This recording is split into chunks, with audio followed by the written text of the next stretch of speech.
Hey everyone, welcome back and happy Tuesday. Okay, guys, so we are getting ready for the 4th of July, which is so exciting, but also my birthday weekend, which is also very exciting. I really, really hope I get to see all of you guys there. But if I don't worry. We do have video coming as well. It's going to be so much fun. But I was like, today with having guests coming in town and getting shit done, can we do videos? But then I was like, wait a minute. Yeah, of course, we can always do videos. So before we jump in, because we're back to talk about Raquel, Rachel, Rocky now. I don't even get know. But we're back to talk about her in this Ariana Madix mess. So before we do, smash that like button. If you're not subscribed, get subscribed. Don't forget to hit that notification bell and let's jump right in.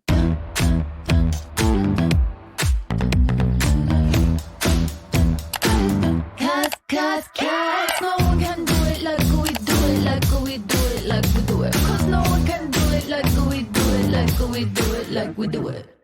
All right, guys, we're going to start off right here with the Raquel Leviss of it all.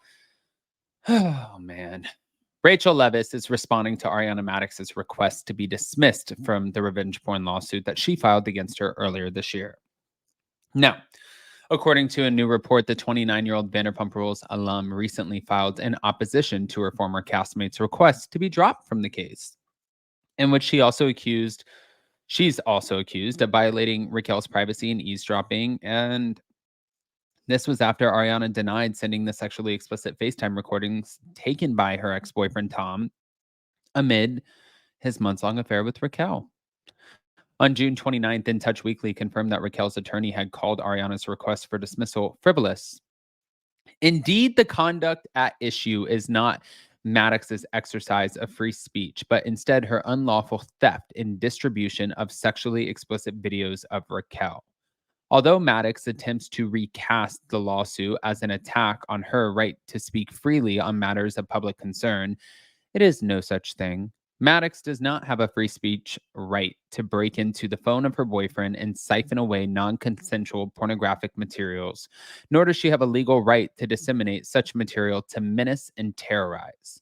If all Maddox had done was angrily confront Raquel for betraying her trust or publicly discuss her discovery of Tom's affair, she would not be a defendant in this lawsuit.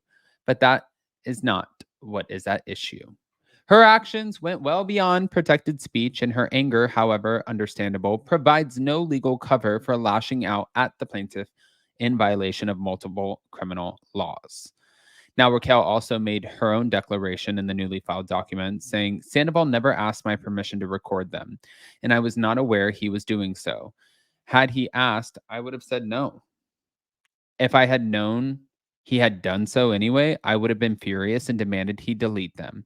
Under no circumstances would I have consented to being recorded naked and masturbating.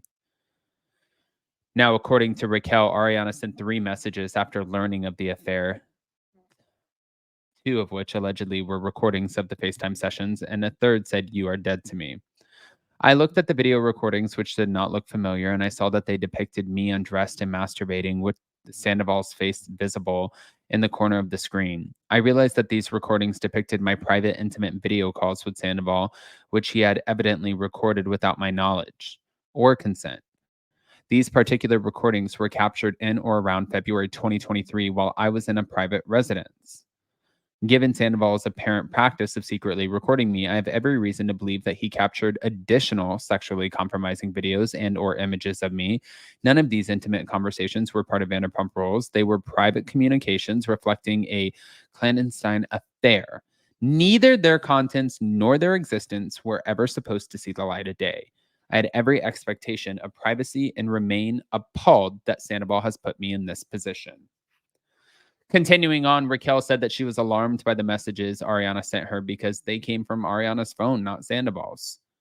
I knew that she had somehow taken possession of them. This made me an already, sort of. She's saying that it pretty much made the situation that was already difficult worse.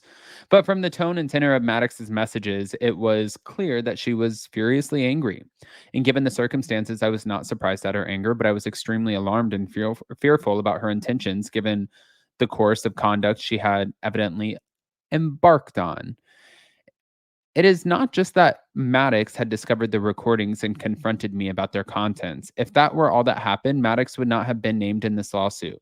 But that is not all that happened. In her sworn testimony, Maddox acknowledges that she stole and disseminated them. She distributed the recordings from their original source on Sandoval's phone to herself and to me at a minimum. There is every reason to believe that she showed the recordings to others and may have sent them to others as well. It is undisputed, however, that as a result of Maddox's actions, the circle of possession widened from Sandoval alone to Sandoval, Maddox, and me. Now, in another report shared by In Touch, it was noted that Raquel also alluded to the potential addition of Bravo and her former Vanderpump Rules producers to her lawsuit in her court documents, although it doesn't appear that she has done so yet. Okay. I still think I guys, I'm gonna stick to this one because I personally feel that Ariana should not be named in this lawsuit. I think it's bullshit because she sent them to you. They were of you. It was you doing things with her ex-boyfriend. Like, you're mad that she got a hold of the video and sent it to you and said, "You're dead to me." That was her way of saying, "I got proof that I busted your ass." That's not sending it around. And Raquel's like, she shared it with me at minimum. Yeah, it's of you. So she shared it with you, of you, to show you that, yes, you're dead to me. I know that you've been hooking up with my boyfriend. I'm totally team Ariana on this. I think that Raquel sounds like a fool because she is literally looking at Ariana making all of this money. And she says, in her mind, in my opinion, I want a piece of the pie. Well, then go get a job. Like, figure your shit out. You don't want to go back to the show. You don't want to deal with it. Then go figure it out. Whatever you got to do. You want to go to do New York Fashion Week. You want to go do a podcast, the podcast that you're already doing. Well, do something. But this to me clearly shows you're pissed that you did not get the paycheck that you originally had because you decided to walk away from said paycheck because you felt like there was no space in that paycheck, which would have ultimately become a 3-month season full of filming. You felt like there was no space for you to be heard because you thought that these girls were going to attack you, which they probably would have because you betrayed all of their trust. You didn't want to deal with that. Instead, you took a different route, which I'm all for, protecting your mental health and also focusing on your mental well-being and your personal well-being. I get it. I think that that's amazing. But then you come out of it and it's like you didn't learn shit. Like, you're sitting there, you're going on your podcast, you're trashing, like the rest of the cast and everything, which they're trashing you, yes, but they're getting paid to do it. And so are you in the podcast. But you even said you weren't going to do the podcast. And then you come out and you do an interview with Bethany Frankel, and the interview is a complete contradiction of what she said to begin with. Because really, if you go back to the interview, she was like, "No, I would never do reality TV again and compromise my integrity. And they didn't offer me the right amount. They should have given me the same thing that they were paying Tom Sandoval." So it wasn't that you were not willing to compromise your integrity. You were just not willing to budge for the price that they were going to give you. That is the reason that you went into the mental health facility. Otherwise, you would have been filming. That's what you would have done. Boom. I want to hear what you guys think. So pop off in the comment section, please. And if you guys haven't already gotten subscribed, go ahead and get subscribed. Don't forget to hit that notification bell. And happy 4th of July. Except it's only the 2nd, but it's coming. And happy birthday to me and all of you this week. Love you. Bye.